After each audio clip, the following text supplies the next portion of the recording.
7ನೇ ತರಗತಿ ಕನ್ನಡ ಪೂರಕ ಪಾಠ 2 ಗೊಂಬೆ ಕಲಿಸುವ ನೀತಿ ಪ್ರಶ್ನೋತ್ತರಗಳು. ಕೊಟ್ಟಿರುವ ಪ್ರಶ್ನೆಗಳಿಗೆ ಒಂದು ವಾಕ್ಯದಲ್ಲಿ ಉತ್ತರಿಸಿ.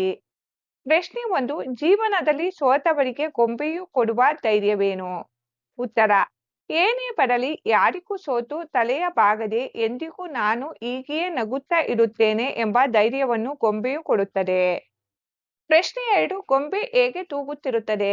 ಉತ್ತರ: ಗೊಂಬೆಯು ಗುಡಿಸಲೇ ಆಗಲಿ ಅರಮನೆಯೇ ಆಗಲಿ, ಹಿರಿಯರೇ ಇರಲಿ ಕಿರಿಯರೇ ಬರಲಿ, ಯಾವುದೇ ಭೇದ ಭಾವ ತೋರದೆ ಕಷ್ಟವೋ ಸುಖವೋ ಅಳುಕದೆ ಆಡಿ ತೂಗುತ್ತಿರುತ್ತದೆ.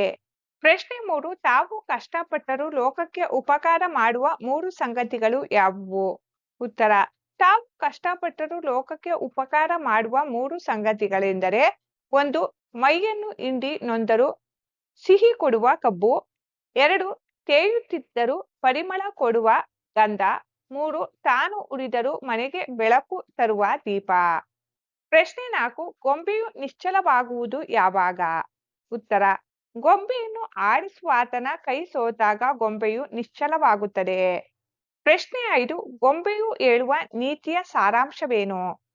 ಉತ್ತರ: ಜೀವನದಲ್ಲಿ ಯಾವುದೇ ಕಷ್ಟ ಸುಖ ಬಂದರೂ ಅಳುಕದೆ, ಯಾರಿಗೂ ತಲೆಬಾಗದೆ ಸದಾ ನಗುತ್ತಾ ಇರಬೇಕು ಮತ್ತು ಎಲ್ಲವನ್ನು ಆಡಿಸುವ ಆ ಭಗವಂತನ ಕರುಣೆಗೆ ಒಪ್ಪಿಸಿಕೊಂಡು ಬಾಳಬೇಕು ಎಂಬುದೇ ಗೊಂಬೆಯು ಹೇಳುವ ನೀತಿಯ ಸಾರಾಂಶವಾಗಿದೆ.